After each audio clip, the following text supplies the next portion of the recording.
Though we configure the virtual HBAs as part of a service profile, we can perform a lot of the configuration up front via a vHBA template.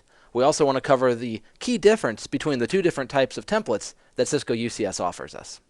We return to the SAN tab on UCS Manager, and we want to expand policies, and from there, underneath root, we will find the virtual HBA templates. Now we can add a template by clicking add on the right on the work pane, or we can right click on the tree and say create vHBA template. Now we're going to give this a name, and really we need a template for each fabric. The fabric ID is part of the template, so we can't just have one template, unfortunately, that covers both fabrics. So we're going to create FC-A as our first template, and we'll select A for the fabric.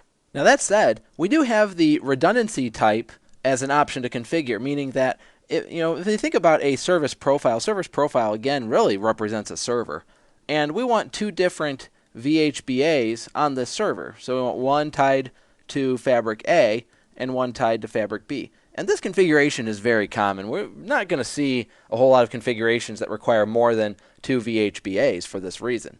Now, because of that, Cisco gives us the option of making one of these templates, maybe the A template, the primary, and making the B the secondary. And then it binds the configuration between the two, really focused on the vSAN. It'll make sure that the vSANs configured on one are identical to the vSANs on the other. And in a lot of cases, we don't even want that.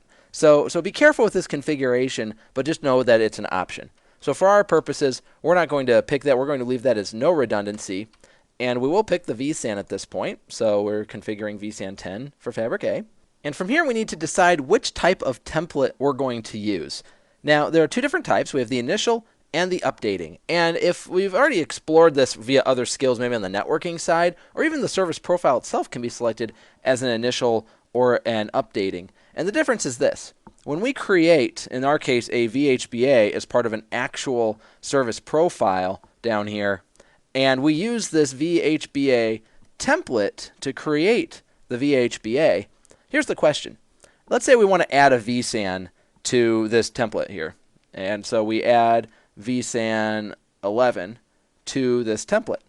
Now, if this is an initial template, what that means is that because, the word initial meaning it initially configured this vHBA, it's not going to push this down. So we've still got 10 configured down here, and it will not have 11 configured because we added it to an initial template. Now, if it's an updating template, yes, our configuration, adding vSAN 11 to the template, will push 11 down. And so now it'll have 10 and 11 configured on the vHBA that's actually configured as part of a service profile. So the pros and cons are that an updating template can help us to manage a lot of these. Let's say we have 20 vHBAs, we want to apply vSAN 11 to all of them. Well, then an updating template might be a good idea. But think about it like this. Okay, I went onto my template and I removed vSAN 10 because I'm preparing for a big change, and I didn't realize that was an updating template, and I just pulled vSAN 10 off of all of my live vHBAs. So we need to be very careful about using an updating template in our environment.